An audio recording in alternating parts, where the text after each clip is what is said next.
Assalamualaikum warahmatullahi wabarakatuh. Alhamdulillah, wassalatu wassalamu ala rasulillah. Saudaraku seiman, di hari Jumat yang penuh dengan berkah ini, semoga Allah subhanahu wa ta'ala menerima seluruh amal yang pernah kita kerjakan, yang sedang kita kerjakan, juga yang akan kita kerjakan sampai menjelang ajal datang nanti, dengan pahala yang sempurna.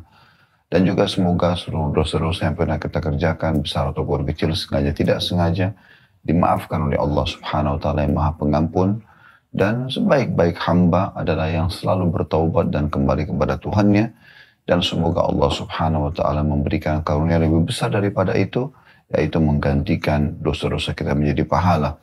Serta juga semoga Allah subhanahu wa ta'ala memenuhi semua hajat yang punya hajat-hajat dunia dan juga akhirat. Dan dimudahkan juga diberkahi. Dan semoga Allah selalu menjaga negeri kita supaya menjadi negeri yang aman, tentram, damai. Seluruh umat Islam di bawah naungan ukhuwah Islamiyah. Dalam hal ibadah mereka kembali kepada wahyu Al-Quran dan Sunnah. Sesuai dengan pemahaman para sahabat, para tabi'in, dan orang-orang yang soleh sebelum kita tentunya.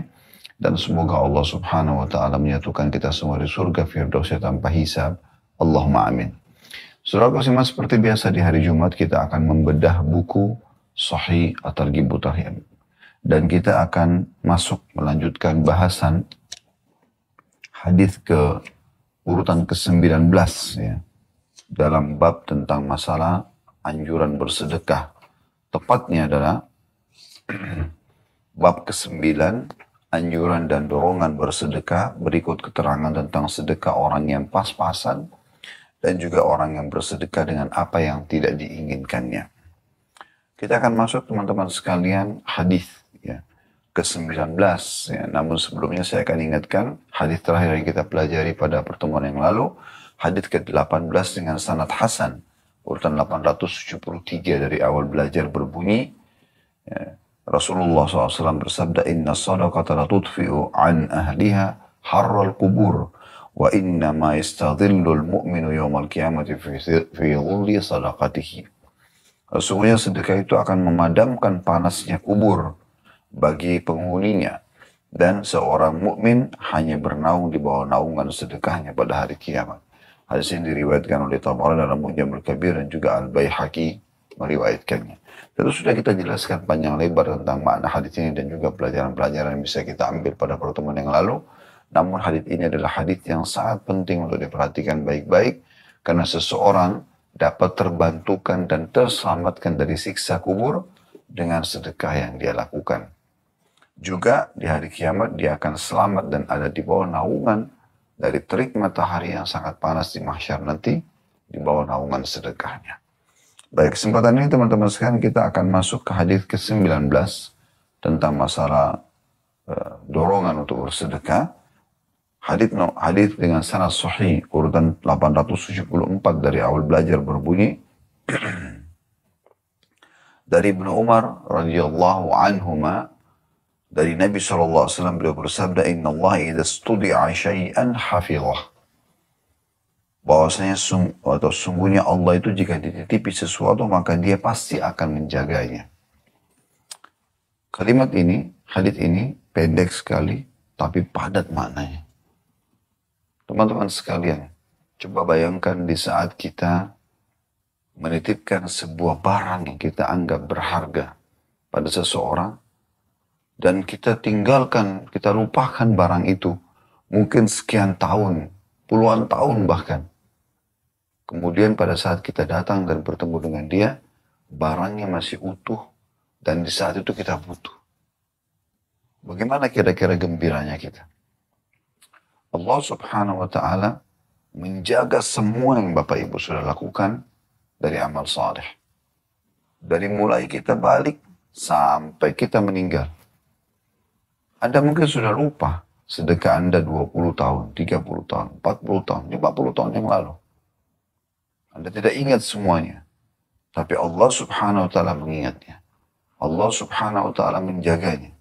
Dan Anda akan panen nilainya, balasannya di hari kiamat nanti.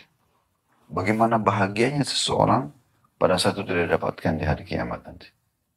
Ini sesuatu yang luar biasa. Ya. Kalau manusia, maka mungkin tidak bisa menjaga amanah. Bisa saja dia berkhianat kecuali yang Allah SWT rahmati. Tapi kalau Allah Subhanahu wa taala pasti dia akan menjaga semua apa yang kita titipkan. Di sini makna titipkan adalah yang kita lakukan sesuai dengan perintahnya. Karena Allah memang menjadikan balasan nanti di akhirat. Oleh karena itu, apapun yang sudah kita kerjakan, walaupun kita sudah lupakan, tetap akan kita dapatkan. Dan ini kebahagiaan yang sempurna.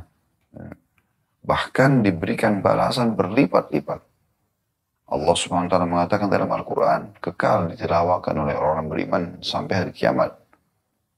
Man ja'a bil hasanati falahu asyru amsalihha. Siapa yang mengerjakan satu amal saleh, maka akan diberikan kepadanya 10 kali lipat balasan. Banyak sekali pahala. Bahkan dalam sebuah hadis Bukhari, bisa sampai 700 ila adhafin katsira. Tergantung kadar keikhlasan seseorang, Allah bisa balas sampai 700 kali lipat, bahkan kelipatan-kelipatan yang banyak.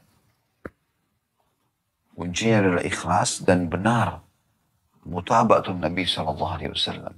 Sesuai dengan atau mengikuti tuntunan dari Nabi SAW. Supaya tidak salah. 2 syarat amal ini wajib Anda penuhi. Anda ikhlas karena Allah, bukan riya, bukan berharap pujian dari manusia.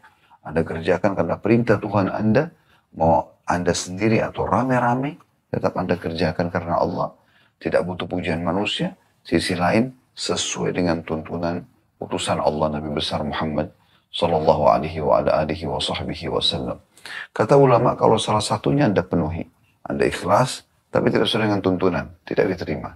Atau Anda sesuai dengan tuntunan, tapi Anda tidak ikhlas, maka juga tidak diterima. Maka 2 syarat ini mutlak. Anda harus jaga, supaya Anda panen pahalanya pada hari kiamat nanti. Nah, ini makna global daripada hadis. Ya. Kita akan coba mengorek mutiaranya. Mutiara yang pertama dari hadis. Bagaimana Allah itu zat yang maha sempurna, maha adil, ya, maha bijaksana, dan sangat mulia. Akramul akramin. Allah tidak akan pernah menzalimi hambanya. Inna Allah la yadhlim mithqala dzarrah. Wa in taku hasanatan yudha'ifha yu'ti min ladunhu ajran 'azima. Dalam ayat dikatakan. Artinya, Allah tidak akan pernah menzalimi sebesar biji sawi pun. Kalau bentuk perbuatan baik, maka dia akan balas. Ya. Dan dia akan lipat gandakan. Dan dia akan berikan balasan yang besar. Indah sekarang menjadi orang beriman, teman-teman sekarang, karena kita beramal sedikit, balasannya banyak. Berzikir sedikit, banyak. Bukan kata Nabi SAW, kalimatani khafifatani ala lisan. 2 kalimat yang ringan sekali jadi sebagai contoh saja. Habibatani ila rahman, dicintai oleh zat yang maha pengasih. Sakilatani fil mizan, berat di timbangan amal hari kiamat. Subhanallah wa bihamdi, subhanallahil azim. Bukankah ini benar apa yang Nabi SAW katakan? Mudah sekali kita ucapkan. Subhanallah wa bihamdi, subhanallahil azim, subhanallah wa bihamdi, subhanallahil azim. Sudah cukup 2 kalimat ini. Subhanallah wa bihamdi, subhanallahil azim. Kalimat yang ringan di lidah, dicintai oleh Allah, dan juga akan berat di timbangan amal hari kiamat. Mudah sekali. Ini berat di timbangan amal hari kiamat, maksudnya betul-betul bisa memberatkan timbangan amal kita. Bisa dengan beratnya timbangan amal akan mengalahkan beratnya dosa, bahkan bisa menghapus dosa-dosa, akhirnya kita bisa masuk ke dalam surga. Mudah sekali orang ibadah.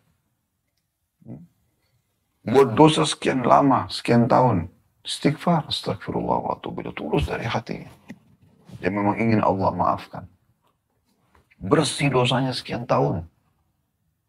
Begitu luas rahmat Allah Subhanahu wa ta'ala.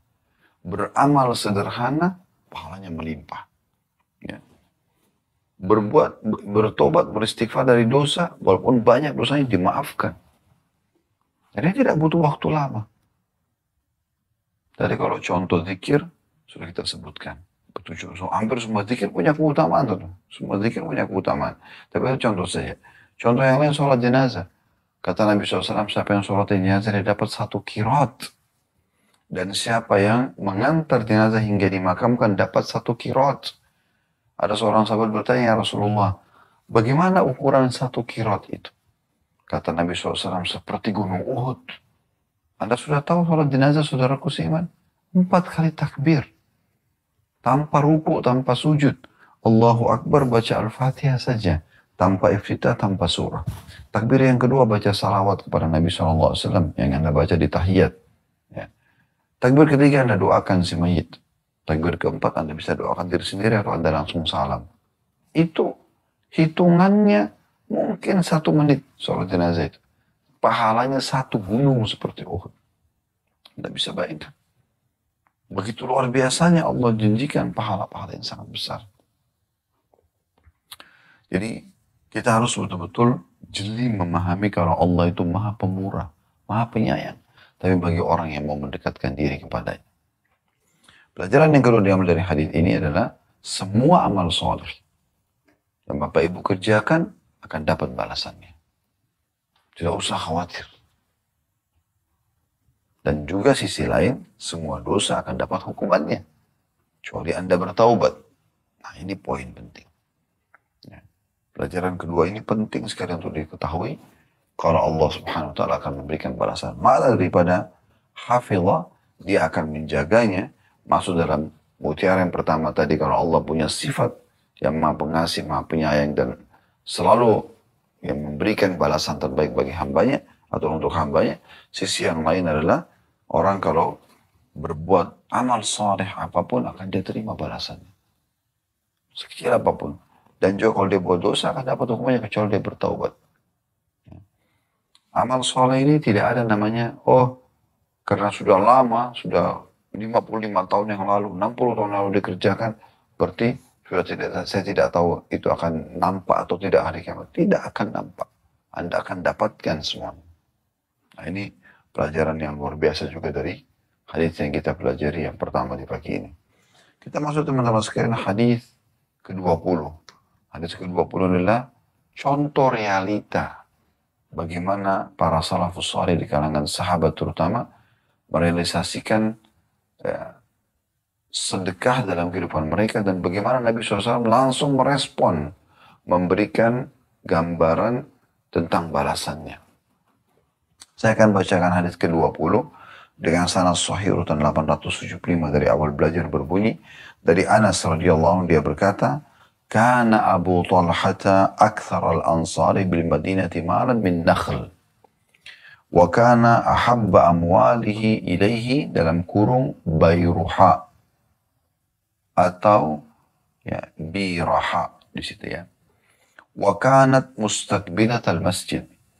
Wa kana Rasulullah sallallahu alaihi wasallam yadkhuluha wa yashrabu min ma'in fiha tayyib. قال أنس فلما نزلت هذه الآية لن تنالوا البر حتى تنفقوا مما تحبون قال أبو طلحة إلى رسول الله صلى الله عليه وسلم قام أبو طلحة إلى رسول الله صلى الله عليه وسلم فقال يا رسول الله إن الله تبارك وتعالى يقول لن تنالوا البر حتى تنفقوا مما تحبون وإن أحب أموالي إلي بيرحاء أو بيرحاء وإنها صدقة لله أرجو برها وظهرها عند الله فضعها يا رسول الله حيث أراك الله فقال رسول الله صلى الله عليه وسلم بخ ذاك مال رابح بخ ذاك مال رابح. Hadis ini diriwayatkan Bukhari, Muslim, Tirmidzi dan juga An-Nasai meriwayatkan tapi lebih ringkas. Terjemahannya, kata Anas radhiyallahu anhu, Abu Talha adalah orang Ansar yang paling banyak hartanya di Madinah dalam bentuk kebun kurma. Jadi Anas seorang sahabat menceritakan tentang sahabat yang lain ya, yang pernah terjadi interaksi dengan Nabi SAW dan praktek langsung lapangan tentang masalah sedekah. Anas mengatakan ada seseorang namanya Abu Talha dan dia adalah figur orang yang paling banyak hartanya dari kalangan Ansar penduduk asli Madinah di dalam bentuk kebun kurma. Dan harta yang paling dicintai adalah kebun yang bernama Biraha, ya, yang menghadap ke masjid. Nabi SAW kadang masuk ke kebun dan minum ke kebun itu dan minum dari airnya yang segar. Lalu Anas melanjutkan sambil mengatakan, manakala turun firman Allah Subhanahu wa taala dalam surah Al-Imran ayat 92 yang artinya, kamu tidak akan meraih kebajikan atau kebaikan sempurna sebelum kamu menafkahkan sebagian harta yang kamu cintai. Maka Abu Talha pergi menghadap Rasulullah SAW dan mengatakan, ya Rasulullah, sesungguhnya Allah yang maha suci dan maha tinggi telah berfirman, kamu tidak akan meraih kebajikan sempurna, balasan sempurna sebelum kamu menafkahkan sebagian harta yang paling kamu cintai. Al-Imran 92. Dan harta yang paling aku cintai adalah kebunku biraha. Aku menjadikannya sebagai sedekah karena Allah dan aku harapkan kebaikan dan pahala yang di sisi Allah. Maka letakkanlah ya Rasulullah seperti yang Allah perlihatkan kepada Anda atau sebagaimana Allah izinkan Anda. Maka Anas melanjutkan, maka Rasulullah SAW mengatakan, bagus, itu adalah harta yang sangat menguntungkan. Bagus atau sangat baik, itu adalah harta yang sangat menguntungkan. Hadits ini teman-teman sekalian, hadits yang mulia sekali. Ya. Bagaimana seorang sahabat memberikan pengorbanannya di jalan Allah Subhanahu wa taala sekaligus jadi pelajaran buat kita. Dan subhanallah, setiap amal yang ikhlas itu Allah abadikan. Walaupun orangnya sudah meninggal, ya, maka Allah jadikan sebagai informasi yang dinukil di antara manusia. Ya. Di sini Abu Talha radhiyallahu anhu, sahabat Nabi yang sudah meninggal 1400 tahun lebih yang lalu. Tapi bagaimana di pagi ini kita masih bisa ternukilkan dalam buku yang begitu rapi, ada terjemahan bahasa Indonesia, jelas sanadnya, ya, kedudukan hadisnya, kalau dia adalah hadis yang sahih, lalu sampai ke telinga saya dan Bapak Ibu sekalian. Dan kita bisa mengamalkan, kita bisa mencontohi. Dan dengan kita contohi berarti Abu Talha terus panen pahala. Dan perlu Anda garis bawahi. Bukan hanya medsos kita. Seluruh dai yang kembali kepada hadis sahih ini dan menjelaskan bab sedekah tidak asing dengan hadis ini. Artinya berapa juta orang yang sudah mengamalkan dari zaman sahabat sampai kita sekarang dan sampai menjelang hari kiamat tentang hadis ini. Anda bisa bayangkan kejadiannya.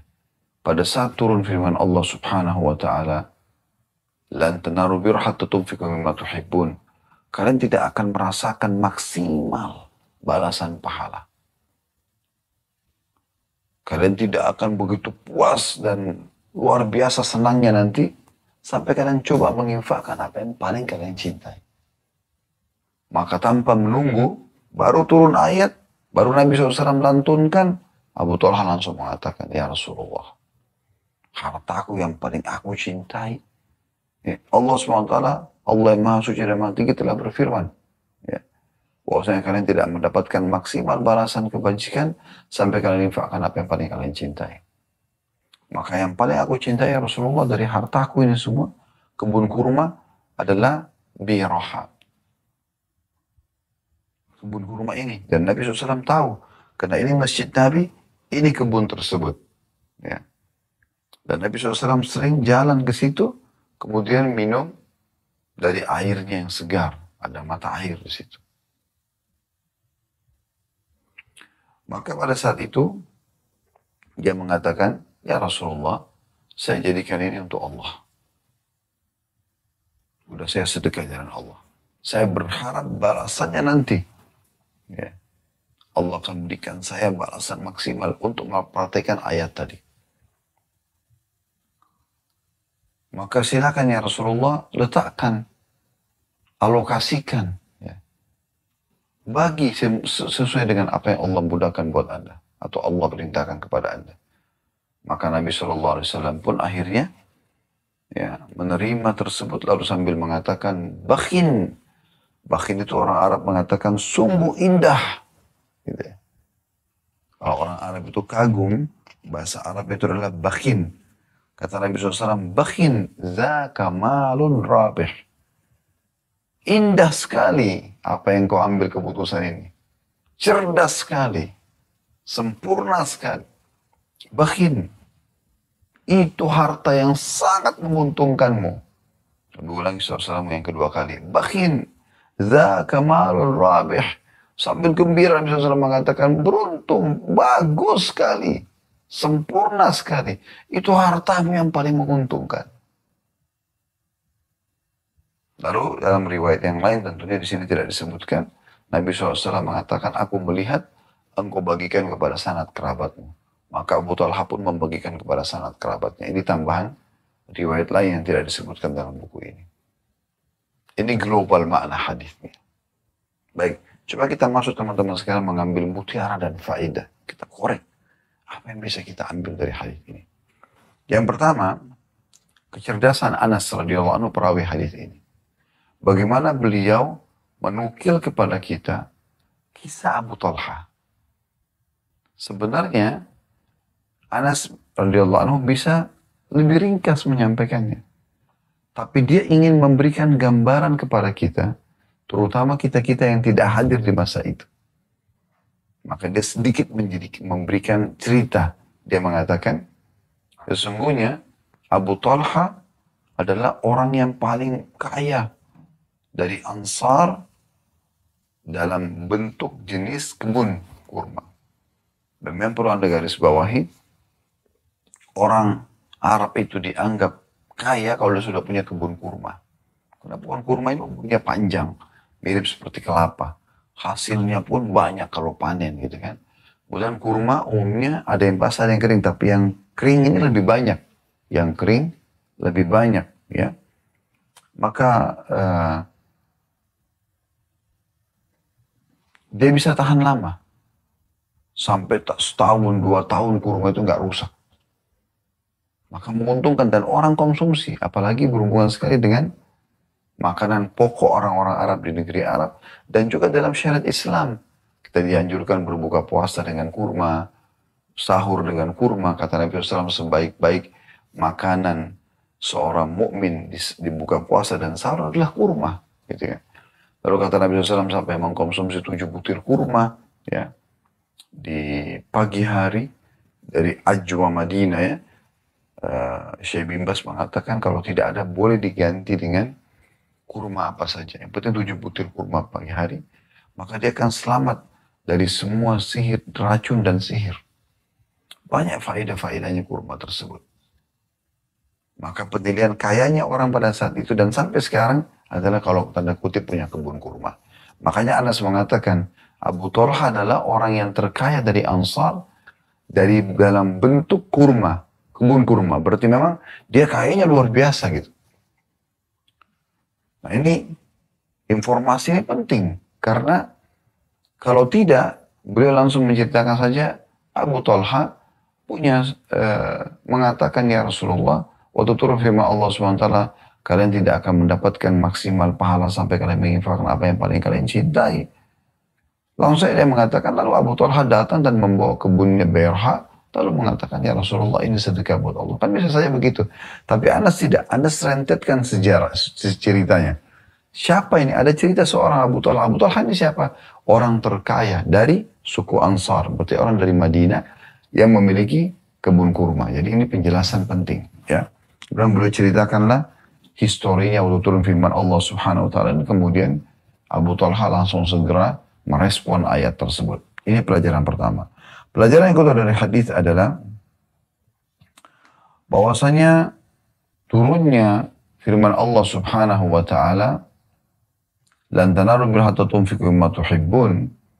Kalian tidak akan merasakan maksimal balasan, kalian tidak akan gembira nanti segembira ya kalau kalian menginfakkan apa yang paling kalian cintai.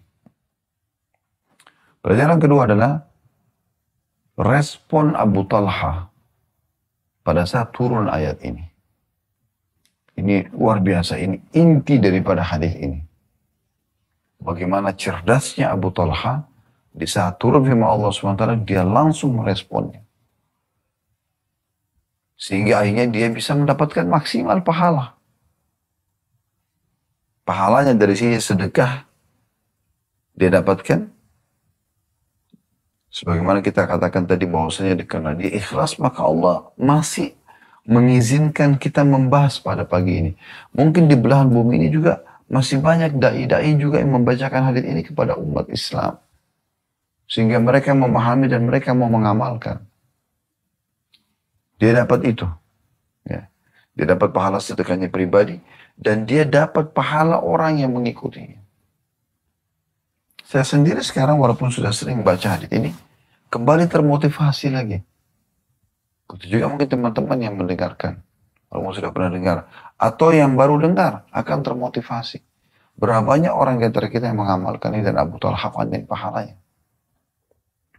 Jadi pelajaran kalau dari hadis adalah pentingnya seorang muslim, mukmin jeli dalam merespon perintah Allah dan Rasulnya.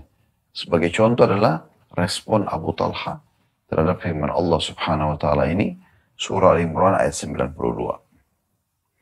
Kemudian pelajaran yang ketiga adalah bagaimana seseorang menghilangkan sifat bakhilnya, sifat pelitnya dengan cara mengeluarkan yang terbaik. Sudah sempat kami bacakan pada pertemuan yang lalu, Jumat yang lalu, firman Allah SWT dalam surah Al-Baqarah ayat 161 sampai ayat 174. Semuanya berhubungan dengan sedekah. Saya tidak ulangi lagi karena ini sudah sering kita ulangi teman-teman sekalian. Tapi Anda bisa kembali bagi yang baru ikut acara kita ini. Al-Baqarah 161 sampai 174. Semua bicara tentang masalah sedekah. Nah di antaranya adalah di situ kata Allah Subhanahu Wa Taala di antara ayat-ayat tersebut. Ya, wala tayammamul khabitha tunfiku walastum bi akhirihi illa ya bisyikil anfus. Walastum bi akhirihi ya. Al-ayat maksudnya terjemahannya itu dan janganlah kalian memilih yang buruk-buruk lalu kalian sedekahkan. Sementara kalian sendiri ya tidak mau terima kalau dikasih gitu. Pelajaran ketiga adalah bagaimana seorang mukmin memberikan yang terbaik dalam bersedekah. Dengan itu dia bisa menghilangkan sifat bakhilnya. Dengan itu dia bisa menghilangkan sifat bakhilnya. Untuk memastikan ayatnya supaya lebih tepat ya, di ayat keberapa surah Al-Baqarah, tepatnya di ayat 267-nya. 267. Saya bacakan Al-Baqarah 267 ya. Ya ayyuhalladzina amanu anfiqu min thayyibati ma kasabtum wa mimma akhrajna lakum minal ard wa la tayammamul khabitha minhu tunfikuna wa lastum bi akhidhi illa an tughmidu fi. Nah, ini potongan ayat tadi yang saya keliru sebutkan. Illa an tughmidu fi wa'lamu anna Allah ghaniyun hamid. Yang artinya, hai orang beriman, nafkahkanlah di jalan Allah sebagian dari hasil usahamu yang baik-baik dan sebagian dari apa yang kami keluarkan dari bumi untuk kamu. Dan janganlah kamu memilih yang buruk-buruk lalu kamu menafkahkan daripadanya. Jangan keluarkan yang buruk, keluarkan yang terbaik. Padahal kamu sendiri tidak mau mengambilnya melainkan dengan memincingkan mata terhadapnya. Dan ketahuilah bahwa Allah Maha Kaya lagi Maha Terpuji. Maksudnya memerintahkan kalian untuk bersedekah dan akan memberikan balasan baik di dunia dengan harta yang melimpah dari sedekah tersebut atau karunia yang melimpah juga di akhirat dengan pahala yang besar. Allah Subhanahu Wa Taala itu yang Maha Kaya, gitu, yang menyuruh itu. Baik, ini pelajaran yang ketiga bagaimana seorang mukmin menghilangkan sifat bakhilnya yang merupakan dosa dengan memberikan yang terbaik jalan Allah Subhanahu Wa Taala. Tolong bukunya tadi ayat Al-Baqarah 26 ya. 7 tadi atau 268 tadi itu yang menyebutkan tentang masalah ya kalau jangan kalian memilih yang buruk-buruk lalu kalian sedekahkan di jalan Allah. Itu pelajaran yang keempat. Pelajaran yang kelima, bagaimana seorang mukmin dalam beramal saleh ya, dianjurkan agar mereka berharap pahala. dari Allah Subhanahu wa taala. Dan juga mereka meninggalkan dosa karena berharap ya selamat dari hukuman Allah Subhanahu wa taala. Ini istilah al-khauf war raja. Bagaimana kita takut kalau amal kita sedikit, amal kita kurang ikhlas tidak diterima. Sisi lain, kita juga takut nanti dihukum oleh Allah Subhanahu wa taala. Sisi yang lain juga roja, berharap agar Allah berikan balasan sesuai dengan apa yang Allah janjikan. Dan ini harus kita yakini teman-teman sekalian. Karena kalau seseorang di antara kita kerja di satu perusahaan dan kita tahu pimpinan perusahaan terus atau pemiliknya adalah orang yang baik, pasti kita akan tenang kerja karena dia tidak akan menzalimi kita. Gaji tidak pernah telat, bonus selalu diberikan, ya fasilitas kita bisa nikmati. Dan kita begitu yakin, padahal itu manusia, bisa saja dia berkhianat. Allah Subhanahu wa taala lebih pantas untuk kita yakini dengan itu. Makanya di sini Abu Talha mengatakan wa innaha shadaqatun lillahi arju birraha wa dhukhraha indallah. Aku jadikan birraha ini adalah sedekah. Dan aku berharap balasannya dari sisi Allah. Nah, ini poin penting. Kita berharap balasannya dari sisi Allah Subhanahu wa taala. Kemudian pelajaran yang terakhir dari hadis ini, yaitu, kalau seingat saya yang kelima ya, bagaimana ya, seseorang boleh menitipkan hartanya untuk disedekahkan ke orang lain atau pihak yang lain. Kayak misalnya kita titipkan pada seseorang yang kita percaya, individu, atau kepada lembaga-lembaga sosial. Di sini diambil dari potongan perkataan Abu Talha, "Fadha'ha ya Rasulullah haitsu arakallah." Maka silakan Anda yang ambil keputusan. Mau diapakan kebun kurma ini silahkan. Mau dikasih siapa silahkan. Mau dibagi dengan cara bagaimana silahkan. Nah ini berarti dititipkan kan? Berarti dititipkan. Maka di sini pelajarannya boleh menitipkan harta yang kita ingin keluarkan kepada orang yang akan menjalankannya. Nah ini pelajaran yang luar biasa gitu. Yang bisa kita ambil daripada hadis ini. Baik teman-teman sekalian, kita akan masuk hadis selanjutnya. Hadis ke-21 dalam bab ini. Dan di sini ada 21a dan 21b ya. 21a dan 21b ini masuk dalam urutan 876 dari awal belajar. 21a-nya dengan sanad sahih ini sebuah penjelasan saja ya. Dan diriwayatkan hadis Abu Dzar yang ada dalam Dhaif At-Targhib dalam bab ini oleh Ibnu Hibban dalam sahihnya dengan riwayat senada yang lebih panjang darinya dan Al-Hakim juga dengan lafaz yang akan hadir insyaallah. Begitu saya nomor 21a-nya. Jadi penjelasan saja. 21b-nya masuk kepada isi hadisnya. Dengan sanad hasan sahih diriwayatkan oleh Al-Baihaqi dan lafadznya di salah satu riwayatnya dia berkata, "Sa'altu Rasulullah sallallahu alaihi wasallam, "Madza yunajjil 'abda minan nar?" Qala al-imanu billah.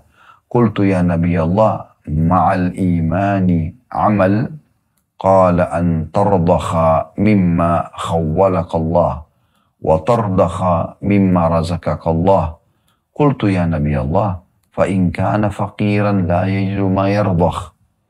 Qala ya'muru bil ma'ruf wa yanha 'anil munkar. Qultu in kana la yastati'u an ya'mura bil ma'ruf wa la yanha 'anil munkar. Qala falyu'in al-akhraq. Qultu ya Rasulullah, ara'ait in kana la yuhsinu an yasna'. Qala falyu'in madhluma. قلت يا نبي الله أرأيت إن كان ضعيفا لا يستطيع أن يعين مظلوما قال ما تريد أن تترك لصاحبك من خير ليمسك أذاه عن الناس قلت يا رسول الله أرأيت إن فعل هذا يدخله الجنة قال ما من مؤمن يطلب خصلة من هذه الخصال إلا أخذت بيده حتى تدخله الجنة. Hadits ini hadits yang hasan diriwayatkan oleh Baihaqi terjemahannya. Kata Abi Dzar radhiyallahu anhu, aku bertanya kepada Rasulullah sallallahu alaihi wasallam, apa yang menyelamatkan seorang hamba dari api neraka? Apa yang menyelamatkan seorang hamba dari api neraka? Beliau menjawab sallallahu alaihi wasallam, iman kepada Allah. Aku berkata, wahai Nabi Allah, iman haruskah disertai dengan amal?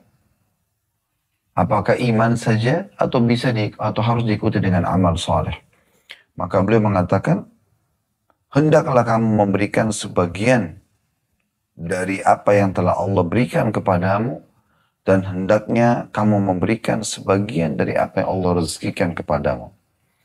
Aku berkata, wahai Nabi Allah, jika dia miskin dan tidak mempunyai apa yang bisa dia berikan di jalan Allah, maka Nabi SAW menjawab, hendaklah dia mengajak orang untuk berbuat baik atau ma'ruf dan mencegah orang dari berbuat mungkar. Aku berkata, jika dia tidak mampu mengajak kepada yang baik dan mencegah dari yang mungkar, maka Nabi SAW menjawab, hendaklah dia membantu orang yang tidak bisa apa-apa. Aku berkata, ya Rasulullah, bagaimana jika dia sendiri tidak bisa apa-apa? Beliau menjawab, hendaklah dia membantu orang yang dianiaya. Aku berkata, ya Nabi Allah, bagaimana jika dia lemah dan tidak mampu menolong orang yang dianiaya? Maka beliau SAW menjawab, dengan kebajikan apa saja yang ingin kau tinggalkan atau berikan untuk kawanmu, agar dia tidak mengganggu orang-orang. Aku berkata, ya Rasulullah, menurutmu, jika dia melakukan itu, apakah amalan itu memasukkannya ke dalam surga? Kata Nabi SAW, tidak ada seorang mukmin mencari satu dari sifat-sifat di atas, maksudnya apa yang sudah disebutkan tadi, kecuali amalan itu akan menggenggam tangannya dan menuntunnya sampai yang memasukkannya ke dalam surga. Dan ini sekaligus hadis yang kita bahas pada kesempatan ini sebagai penutup dalam bahasan kita insya Allah. Atau ada sebuah hadis lagi setelahnya akan kita bahas insya Allah. Tapi hadis ini hadis yang luar biasa gitu. Hadis yang luar biasa. Ada sudah dengar terjemahnya, tapi coba kita lihat makna globalnya. Baru kemudian kita masuk ke mutiaranya. Makna global Abi Dzar radhiyallahu anhu Al-Ghifari, seorang sahabat yang termasuk as-sabiqun al-awwalun, orang yang pertama masuk Islam di fase Mekah gitu ya. Beliau yang sempat sampai menyiksa diri sekian puluh hari tinggal di Mekah untuk mencari informasi tentang Nabi SAW, karena pada saat itu orang-orang Quraisy memukuli, bahkan bisa membunuh dan merampas harta orang yang menanyakan tentang Islam. Maka dia bersabar, bahkan dia cuma minum air zam-zam saja pada saat itu untuk bisa hidup. Sampai akhirnya dia bertemu dengan Nabi SAW dan masuk Islam. Ya. Dan suku Ghifar ini suku yang terkenal, mereka tuh perampok. Tapi setelah Abi Dzar masuk Islam, Islam bisa mengubah semua mereka. Ya. Menjadi orang-orang yang baik dan akhirnya masuk Islam, termasuk Abi Dzar radhiyallahu anhu. Di sini kejelian dia. Dia bertanya kepada Nabi SAW, apa yang bisa menyelamatkan seorang hamba dari api neraka? Kadang-kadang kan orang nanya, apa yang bisa membuat kita masuk ke dalam surga? Enggak. Apa yang bisa menyelamatkan dari api neraka? Kata Nabi SAW, iman kepada Allah. Dia cerdas nih. Kalau dia biarkan begitu saja, maka masih umum. Banyak orang beriman. Tapi apakah cukup tanpa amal? Lalu dia bertanya, apakah iman itu diikuti dengan amal? Bisa bermakna juga, apakah cukup iman saja kalau tidak amal? Maka kata Nabi SAW, tentu saja dengan amal. Harus iman dengan amal. Tidak cukup Anda mengatakan saya muslim, saya mukmin, tapi tidak pernah beramal. Dan lalu Nabi SAW masuk rincian amal-amal itu. Di antaranya, yang bisa menyelamatkan dari neraka adalah yang paling pertama disebutkan masalah sedekah. Ya. Engkau mengeluarkan apa yang Allah berikan kepadamu atau jadikan sebagai rezekimu. Sebagiannya kasih ke orang. Tapi Abi Dzar jeli sekali. Beliau masih bertanya lagi, ya Rasulullah, bagaimana kalau orang itu miskin? Maka kata Nabi SAW, dia coba ngajak orang berbuat baik. Apa yang dia faham dari agama. Ayo sholat, ayo puasa, ayo sedekah, ayo gini. Dia ajak orang. Atau dia larang orang dari buat mungkar. Atau orang buat dosa dia larang, nggak boleh, ini dilarang. Abi Dzar masih bertanya, ya Rasulullah, bagaimana kalau tidak mampu mengajak orang berbuat baik dan melarang dari kemungkaran? Maka kata Nabi SAW, hendaklah dia bantu, ya, dia membantu orang yang tidak bisa apa-apa. Apa saja, misalnya tidak mampu buat apa-apa, dia bantu apa saja yang bisa. Kata Abi Dzar, ya Rasulullah, kalau dia juga tidak bisa buat apa-apa. Kata Nabi SAW, ya, hendaklah dia membantu orang dianiaya.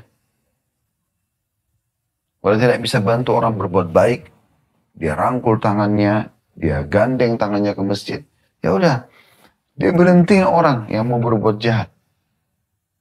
Lalu kata Abi Dzar, ya Rasulullah, bagaimana kalau dia lemah, dia sendiri tidak punya kekuatan memberhentikan orang yang berbuat jahat itu. Kata Nabi SAW, dia coba lakukan apa saja yang dia anggap bisa baik agar temannya yang mau berbuat jahat itu berhenti. Bisa dikatakan, jangan lo nggak boleh. Minimal. Gitu kan? Itu nggak boleh, itu haram dalam Islam. Dia ditolak kah, dia dipukul kah, pokoknya dia sudah sampaikan. Itu ringan sekali. Maka pada saat itu Abi Dzar sudah faham. Dan dia mengatakan, ya Rasulullah, apakah kalau dia kerjakan perbuatan ini bisa masukkan dia ke dalam surga, selamat dari neraka? Kata Nabi SAW, tidak ada satupun dari amal-amal tadi itu kalau dikerjakan oleh seseorang mukmin kecuali pasti akan menggandeng tangannya dan masukkannya ke dalam surga. Ini makna global hadis luar biasa gitu. Ternyata untuk masuk ke dalam surga selamat dari neraka banyak sekali jalannya dan tidak berat, ringan, dan sudah kami singgung tadi di awal pertemuan. Kita korek coba mutiara hadis teman-teman sekalian. Yang pertama, kecerdasan Abi Dzar radhiyallahu anhu. Bagaimana seseorang itu bertanya sesuatu yang penting buat dia. Dan yang terpenting bagi seorang mukmin adalah bagaimana masuk ke dalam surga yang merupakan target utama orang mukmin, hidup abadi di sana dalam kenikmatan dan selamat dari api neraka yang merupakan siksa yang menyakitkan, bahkan bisa abadi bagi orang-orang kafir dan munafik. Pertanyaan dia adalah, amalan apa? Apa yang bisa menyelamatkan hamba dari api neraka? Pertanyaan ini bukan hanya untuk dia. Bermanfaat sekali buat orang lain. Kita pun sekarang bisa mendapatkan manfaat. Maka Nabi SAW menjawab, iman kepada Allah. Ini kejelian Abi Dzar dalam bertanya. Sebagaimana juga sudah kita lihat tadi, bagaimana Abi Dzar terus mengorek Nabi SAW sampai titik terakhir. Yang kira-kira amalan yang paling ringan yang bisa masukkan dalam surga dan selamatkan dari api neraka. Ini kecerdasan dia. Pelajaran yang kedua, amal yang paling baik dan sesuatu yang paling mudah menyelamatkan seorang hamba dari api neraka adalah iman kepada Allah. Yakin tidak ada pencipta, apapun yang di langit dijangkau kalau tidak dijangkau oleh mata kita, apapun yang di bumi dijangkau kalau tidak dijangkau oleh mata kita, apapun di dalam lautan, ya, dalam bumi dijangkau kalau tidak dijangkau oleh mata kita, kalimat berhasilnya adalah la ilaha illallah. Tidak ada pencipta, tidak ada pemilik, tidak ada penguasa, ya. Tidak ada yang mengatur, tidak ada yang merawat kecuali Allah. Maka itu pintunya, beriman. Kemudian iman ini teman-teman, ya, harus diikuti dengan amal. Tidak bisa orang beriman saja. Jadi harus diikuti dengan amal, harus ada perbuatan yang Allah perintahkan. Pelajaran yang ketiga dari hadis adalah pentingnya mengikuti iman dengan amal. Ya. Kalau tadi kan yang kedua itu adalah yang tertinggi dari amal itu adalah iman kepada Allah. Yang paling menyelamatkan orang dari api neraka adalah iman kepada Allah. Jadi tentang kedudukan iman. Pelajaran yang ketiga adalah bagaimana iman itu harus diikuti dengan amal. Pelajaran yang keempat adalah kedudukan sedekah dalam Islam. Itu makanya sebabnya Imam Al-Mundhiri rahimahullah dan Imam Albani memasukkan hadis itu. Ya, Al-Albani menghakim hadis ini hasan sahih. Al-Mundhiri telah menukil dalam buku beliau ini rahimahullah semuanya masukkan hadis ini dalam bab sedekah. Karena potongan ini kata Nabi SAW, engkau ya, memberikan sebagian dari apa yang Allah berikan kepadamu dan hendaklah kamu memberikan sebagian yang Allah rezekikan kepadamu. Jadi di sini kalau kita tangkap teman-teman sekalian pelajaran kita yang ya, keempat di sini tentang kedudukan sedekah, bagaimana sedekah itu amalan pertama yang Nabi SAW sebutkan setelah iman kepada Allah dalam hadis ini. Karena kan Nabi Dar waktu tanya, apa yang bisa menyelamatkan orang dari api neraka? Iman kepada Allah. Apakah iman butuh ditemani dengan amal? Kata Nabi SAW, iya. Lalu Nabi sebutkan rinciannya, yang paling pertama adalah engkau sedekahkan. Berarti kedudukan sedekah, itu pelajaran keempatnya. Dan ini sebabnya hadis ini dimasukkan dalam bab sedekah. Kemudian pelajaran yang selanjutnya, ya, kedudukan menyuruh kepada ma'ruf dan melarang dari kemungkaran. Karena pada saat Abi Dzar mengatakan, ya Rasulullah, bagaimana kalau itu orang miskin? Kalau sedekah itu adalah amal yang paling mudah menyelamatkan dari api neraka setelah iman kepada Allah, maka bagaimana kalau dia orang miskin? Maka di sini Nabi sebutkan bisa menyuruh pada kebaikan, melarang dari kemungkaran. Berarti ini poin kelima, ini mutiara kelima. Kedudukan amar ma'ruf nahi mungkar. Bagaimana kita menyuruh pada kebaikan dan kita melarang dari kemungkaran. Mutiara yang keenam teman-teman sekalian, ya, adalah kalau orang tidak mampu juga sedekah, tidak mampu juga amar ma'ruf nahi mungkar, adalah poin selanjutnya, dia membantu orang-orang yang tidak bisa buat apa-apa. Dalam arti kata di sini, dia misal dia tidak bisa jalan ke masjid, dan dia butuh ditopang sama dia. Apa saja yang dia bisa. Mungkin ada orang mau mengambil satu benda, kejauhan, dia bantu ambilkan. Nah, seperti itu. Dia coba. Gitu. Ya. Ini pelajaran yang keenam. Jadi dia bisa pindah ke tahap itu. Pelajaran yang ketujuh, kalau dia tidak mampu juga, kata Bidar, dia lemah, dia nggak bisa amar ma'ruf nahi mungkar. Dia tidak bisa juga ya, membantu orang untuk melaksanakan yang ma'ruf itu. Orang mau bersedekah, misalnya terus dia bantu antarin sedekahnya itu. Apa yang dia bisa gitu? Atau orang mau ke masjid tadi, dia topang, dia bantu. Ada orang yang angkat barang keberatan, dia bantu barangnya. Dia coba lakukan itu. Pelajaran ketujuh, kalau dia tidak mampu, bagaimana? Maka kata Nabi SAW, ya, dia membantu orang yang dianiaya. Kalau tidak bisa suruh orang, menopang orang untuk membantu orang mengerjakan yang baik, maka dia pindah ke tahap selanjutnya. Dia menolong orang yang dianiaya. Dia hanya punya kemampuan itu. Ada orang mau dipukul, dia bela. Ada orang yang mau dirampok, dia bela. Kata Abi Dzar masih bilang, kalau dia tidak mampu juga. Pindah ke mutiara yang ke-8. Ya, ini amalan selanjutnya yang bisa dia pilih. Kata Nabi SAW, dia mencoba meninggalkan untuk temannya yang mau berbuat zalim. Saudara yang mau buat zalim itu, sebuah pesan. Supaya jangan ganggu orang. Kalau dia tidak bisa tolong orang yang terzalimi, maka orang yang berbuat zalim yang dia datangi sekarang. Dia coba nasihatin, dia coba luruskan. Ya. Apa saja yang bisa dilakukan supaya jangan ganggu orang. Maka ini opsi-opsi pilihan banyak sekali.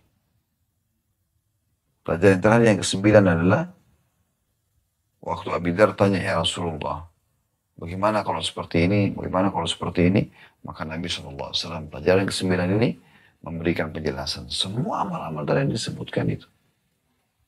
Salah satunya pun dikerjakan dan dia fokus, maka sudah cukup berbentuk nanti ya, seperti makhluk Allah Subhanahu wa taala yang nampak, memegang tangan si orang yang melaksanakan amalan itu dan memasukkannya ke dalam surga.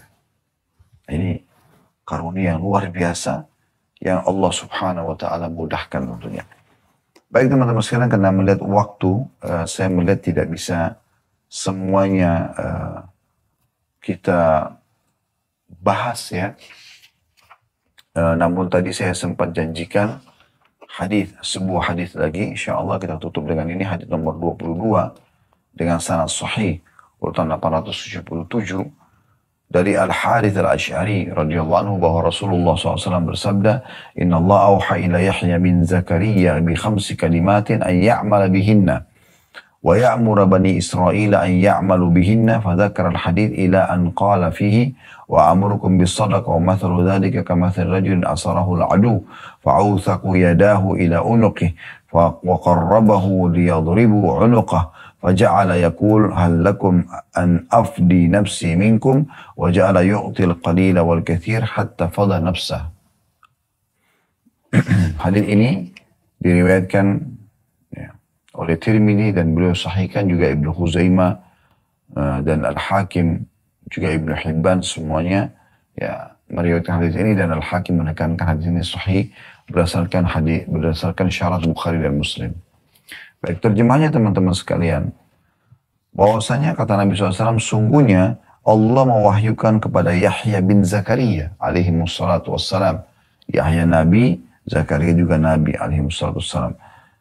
Sungguhnya Allah mewahyukan kepada Yahya bin Zakaria alaihi wassalam dengan 5 kalimat agar dia mengamalkannya. Dan memerintahkan Bani Israel agar mengamalkannya. Lalu dia menyebutkan hadisnya sampai dia berkata, ya, dan aku, jadi maksudnya ada 5 hal, tapi tidak difokuskan penjelasan 5 ini karena sudah pernah dijelaskan ya. Di sini dipaparkan, kalau teman-teman yang pegang bukunya, hadis ini sudah pernah disebutkan, ya, di bab menoleh dalam sholat atau kitab sholat di bab ke-36. Dari 5 hal ini ada poin penting yang berhubungan dengan sedekah, yaitu potongannya yang dimana Nabi Yahya alaihissalam berkata, ya, dan aku memerintahkan kalian wahai Bani Israel untuk bersedekah, dan perumpamaan hal itu adalah seperti seorang laki-laki yang ditawan oleh musuh. Mereka mengikat kedua tangannya di lehernya, mereka mendekatkannya, ya, ditidurkan untuk dipenggal lehernya. Maka dia pun berkata, bersediakah kalian kalau aku menebus diriku dari kalian? Maka dia membayar apapun, baik yang murah maupun yang mahal, sampai dia berhasil menebus dirinya. Ya. Riwayat ini tentu cukup panjang al-hadis, karena ada 5 hal yang wasiat yang disampaikan oleh Yahya alaihi wassalam kepada Bani Israel, tapi di antara bab sedekahnya. Riwayat ini teman-teman memberikan gambaran kepada kita kalau globalnya dulu, penjelasan globalnya. Kalau siapapun yang bersedekah, maka ini akan menyelamatkan dia dari banyak sekali mara bahaya. Di dunia dan juga di akhirat. Di dunia juga di akhirat. Di dunia, dia akan selamat dari serangan orang-orang. Digambarkan oleh Nabi Yahya di sini, seperti orang kalau sudah ditawan oleh musuh. Dia pasti bisa menyelamatkan dirinya. Bagaimana cara negosiasi. Dan paling mudah negosiasi supaya dia bisa selamat, harta. Itu masuk dalam bab sedekah. Menebus diri dari mara bahaya juga masuk dalam bab sedekah. Ya, dikeluarkan. Dan bagaimana juga digambarkan dalam hadis ini, kalau orang itu ditawan oleh musuh, kemudian diikat tangannya ke lehernya dan siap untuk dipenggal. Artinya dalam keadaan sulit sekali, sampai pada saat nyawanya pun akan melayang, dia masih bisa menebus dengan sedekah. Nah, itu makna global hadis. Dan pelajaran dari hadis ini, yang pertama adalah bagaimana wahyu itu turun juga kepada nabi-nabi Allah yang lain, diantaranya Nabi Yahya, ya, bin Zakaria alaihi wassalatu wassalam. Dan Yahya ini adalah sepupunya Nabi Isa, ya, alaihi wassalatu wassalam. Seingat saya ya, ibu mereka bersaudara, ya, dan dua-duanya berdakwah di Palestina. Dan hadis ini pada saat disampaikan, itu Allah turunkan wahyu kepada Nabi Yahya, tapi Nabi Yahya belum sempat menyampaikannya, maka Allah turunkan wahyu yang sama kepada Nabi Isa dan suruh ingatkan Yahya, suruh sampaikan ini. Maka Nabi Isa mengatakan, wahai Yahya, wahyu turun kepadaku sekarang mengingatkan agar kau sampaikan apa yang sudah diwahyukan kepadamu. Kalau kau tidak sampaikan, biar saya yang sampaikan. Maka kata Nabi Yahya, jangan. Kalau kau yang sampaikan, maka saya khawatir Allah akan menghukum saya. Lalu dia sampaikanlah wasiat-wasiat tersebut, diantaranya masalah sedekah ini. Itu pelajaran pertama. Pelajaran yang kedua dari hadis adalah tentang masalah, ya, jadi pertama kedudukan Yahya alaihissalam dan bagaimana Nabi-Nabi menerima wahyu. Yang kedua adalah kedudukan sedekah sendiri. Bahwasanya sedekah itu akan menyelamatkan orang dari banyak sekali permasalahan. Saya sudah bahasakan tadi, di dunia maupun di akhirat.